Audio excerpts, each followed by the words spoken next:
واللہ عزیز حکیم وللمطلقات متاع بالمعروف حقا علی المتقین كذلك يبين الله لكم آياته لعلكم تعقلون۔ اور جو لوگ تم میں سے مر جائیں اور عورتیں چھوڑ جائیں وہ اپنی عورتوں کے حق میں وصیت کر جائیں کہ ان کو 1 سال تک خرچ دیا جائے اور گھر سے نہ نکالی جائیں۔ ہاں اگر وہ خود گھر سے چلی جائیں اور اپنے حق میں پسندیدہ کام یعنی نکاح کر لیں تو تم پر کچھ گناہ نہیں، اور اللہ زبردست ہے، حکمت والا ہے۔ اور مطلقہ عورتوں کو بھی دستور کے مطابق نان و نفقہ دینا چاہیے، پرہیزگاروں پر یہ بھی حق ہے۔ اسی طرح اللہ اپنے احکام تمہارے لیے بیان فرماتا ہے تاکہ تم سمجھو۔ أَلَمْ تَرَ إِلَى الَّذِينَ خَرَجُوا مِن دِيَارِهِمْ وَهُمْ أُلُوفٌ حَذَرَ الْمَوْتِ فَقَالَ لَهُمُ اللَّهُ مُوتُوا ثُمَّ أَحْيَاهُمْ إِنَّ اللَّهَ لَذُو فَضْلٍ عَلَى النَّاسِ وَلَكِنَّ أَكْثَرَ النَّاسِ لَا يَشْكُرُونَ۔ بھلا تم نے ان لوگوں کو نہیں دیکھا جو شمار میں ہزاروں ہی تھے اور موت کے ڈر سے اپنے گھروں سے نکل بھاگے تھے؟ تو اللہ نے ان کو حکم دیا کہ مر جاؤ، پھر ان کو زندہ بھی کر دیا۔ کچھ شک نہیں کہ اللہ لوگوں پر مہربانی رکھتا ہے، لیکن اکثر لوگ شکر نہیں کرتے۔ وَقَاتِلُوا فِي سَبِيلِ اللَّهِ وَاعْلَمُوا أَنَّ اللَّهَ سَمِيعٌ عَلِيمٌ۔ من ذا الذي يقرض الله قرضا حسنا فيضاعفه له أضعافا كثيرة والله يقبض ويبسط وإليه ترجعون۔ اور مسلمانوں اللہ کی راہ میں جہاد کرو اور جان رکھو کہ اللہ سب کچھ سنتا ہے، سب کچھ جانتا ہے۔ کون ہے کہ اللہ کو قرض حسنہ دے کہ وہ اس کے بدلے اس کو کئی گنا زیادہ دے گا، اور اللہ ہی روزی کو تنگ کرتا اور وہی اسے کشادہ کرتا ہے، اور تم اسی کی طرف لوٹ کر جاؤ گے۔ أَلَمْ تَرَ إِلَى الْمَلَإِ مِن بَنِي إِسْرَائِيلَ مِن بَعْدِ مُوسَى إِذْ قالوا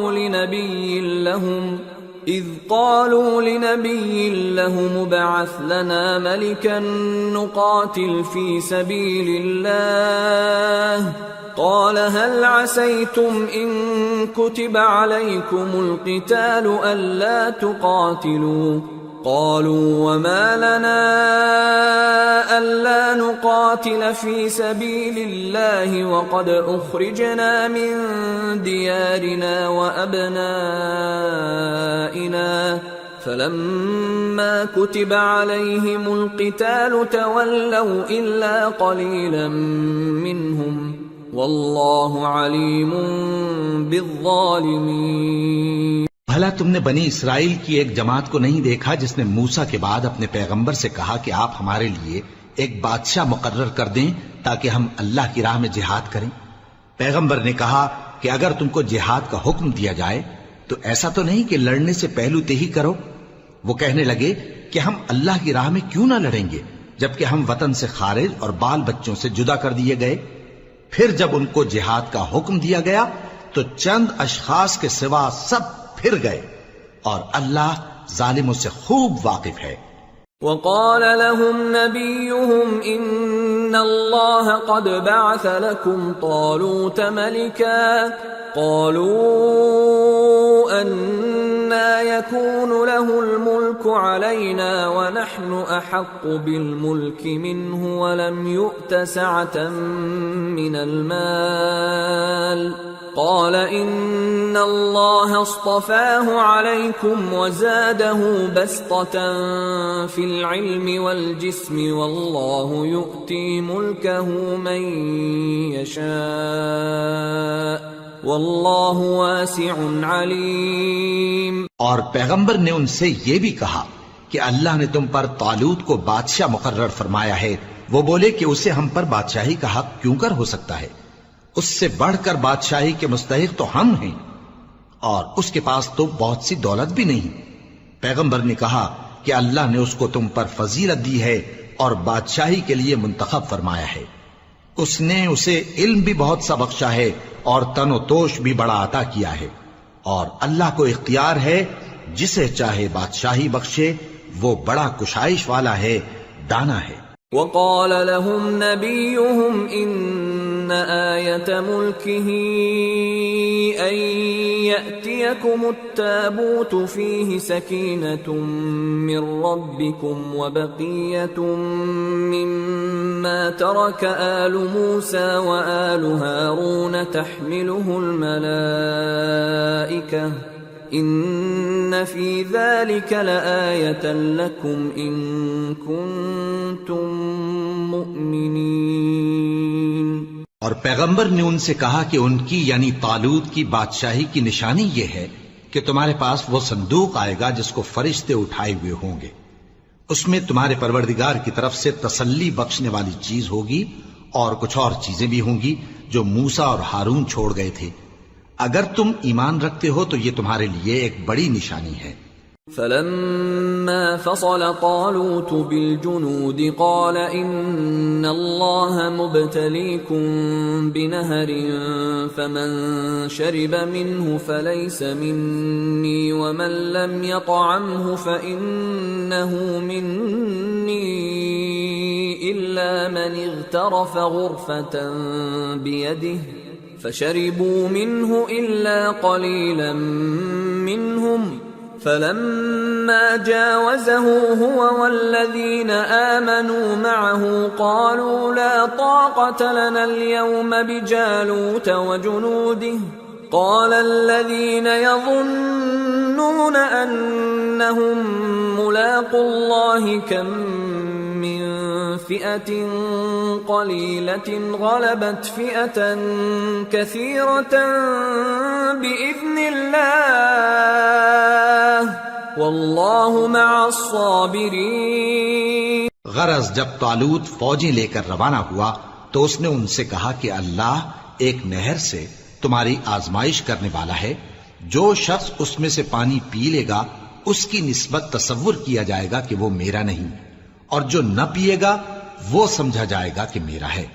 ہاں اگر کوئی ہاتھ سے چلو بھر پانی لے لے تو خیر. جب وہ لوگ نہر پر پہنچے تو چند آدمیوں کے سوا سب نے پانی پی لیا.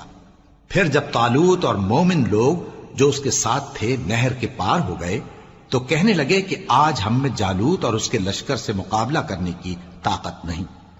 جو لوگ یقین رکھتے تھے کہ ان کو اللہ کے روبرو حاضر ہونا ہے وہ کہنے لگے کہ بسا اوقات تھوڑی سی جماعت نے اللہ کے حکم سے بڑی جماعت پر فتح حاصل کی ہے، اور اللہ ثابت قدم رہنے والوں کے ساتھ ہے. وَلَمَّا بَرَزُوا لِجَالُوتَ وَجُنُودِهِ قالوا ربنا افرغ علينا صبرا وثبت اقدامنا وانصرنا على القوم الكافرين فهزموهم باذن الله وقتل داود جالوت وآتاه الله الملك والحكمة وعلمه مما يشاء ولولا دفع الله الناس بعضهم ببعض لفسدت الأرض ولكن الله ذو فضل على العالمين